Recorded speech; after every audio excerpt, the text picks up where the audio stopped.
Well, very good morning here to everyone out here, and here we are yet again. Here I have one more video here in which I will be trying to show you a simple door break alarm using a programmable Unijunction transistors. The circuit that has been made using a programmable Unijunction transistor, and basically by using a magnetic read sensor unit, as you can see here, and programmable unijunction transistors, as you can see here, and the schematic goes something like this, as you can see here. If you can see here very clearly here, so these sections are the unijunction transistors here. So basically we will be using it as an oscillator, mode, and so to create an oscillator we are using these two resistors here that you can see here. So basically a fast section of the oscillator has been combined with the slow section of the oscillator, and then the output of it has been fed to the loudspeaker section unit here. And Darlington, basically a Darlington pair has been Darlington emitter follower circuit has been followed up here, as you can see here. So basically the unijunction transistor that we can see here is a programmable acting as a programmable unijunction transistor here. There is the cutoff frequency, the cutoff voltage at which the PUT turns on is decided by these two resistors that we give that has been configured here, as per which we can control the voltage at which the switching of this programmable unijunction transistor will take place. So that's been followed out here, as you can see here in this circuit here. This is my first programmable unijunction transistor here, and this is the second programmable unijunction transistor here. So as you can see in the screen also, the two sections of the unijunction transistors are connected back to back actually. So this section here acts as a single section of the oscillator, and which is then combined with this section. So this oscillates at some frequency, and that frequency is correctly phased and synced with this switching off and on of this section. So basically one switches on and the other switch is off, and at the same time when this switches on, then this goes off, and vice versa actually. So it has been phased correctly actually, based on these cutoffs and based on the charging capacitor that I have here.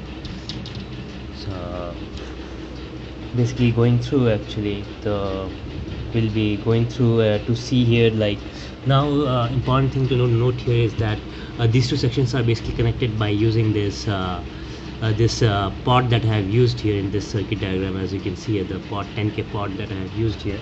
So this is the pot as you can see here, the potentiometer actually. I was quite unsure about what resistor to be used, so that's why I saw the data sheet and chose a pot which covered all the resistor values which was supported by the PUT actually. So, and this section, so this covers the section of the oscillator section, and then this section is basically is fed to the control unit or the sensor unit, which you can see here, the read sensor unit, this read sensor unit that you can see here.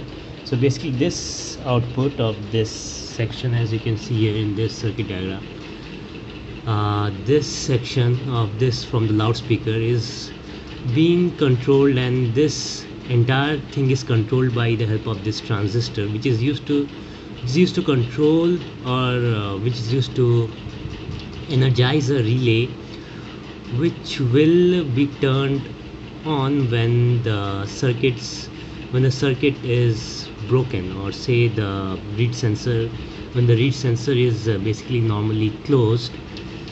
So when it gets opened, so then this thing gets turned on, and this coil is flipped to the normally open side, and a connection is made, and which completes the connection, and to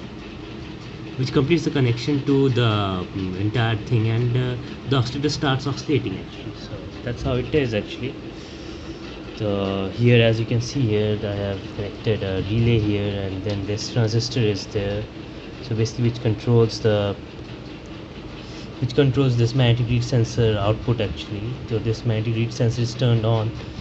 This is basically normally connected one, and when this section goes a little crosses beyond the threshold or beyond a certain distance, then this thing goes off, and which in turn it acts, this transistor here acts as a inverter, and basically it inverts and provides the inversion voltage, the 0 to 1. Actually the 0 gets inverted to 1 here, and then this one gets turned on because the base here is connected to the output of this section, and then this section drives the emitter, and this emitter drives the coils of this relay, and the relay gets energized, and when the relay gets energized, then the terminals flip actually. The normally open terminal gets connected, and we have this supplied. But one more thing that is to be noted here is that it's a self-locking relay actually.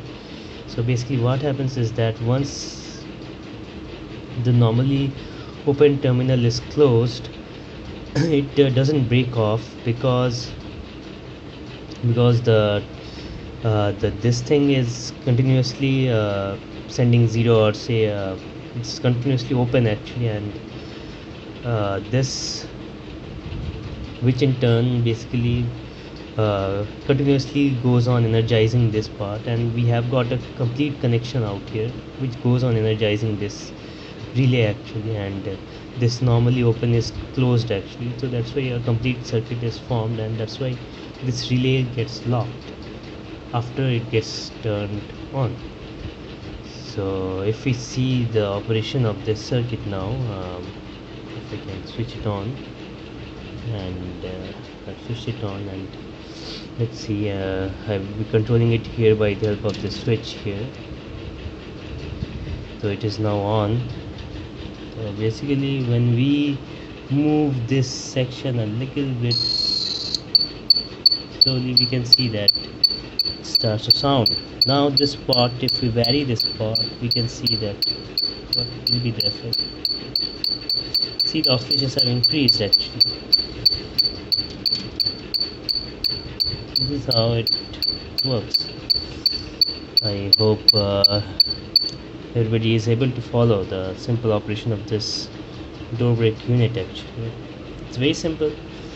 It's just as good as the real alarm that you have here. It's carefully, everything has been set up, and works perfectly well. And so by using this, we can implement a door break alarm by using this read sensor unit and this relay and all this setup, and a simple door break alarm can be constructed, which is very cheaper compared to this 555 timer door break alarm unit, and it uses lesser components than that, and it's more efficient than this, and it can be configured by using this port and other values actually. So that's what the good thing is about it. With a programmable Unijunction transistor, you can select what will be the cutoff threshold voltages at the gate by using these resistors that you can see here in this schematic actually. That's how it is actually. So thank you very much. I hope you all liked it. Thank you very much. Have a nice day. Thank you.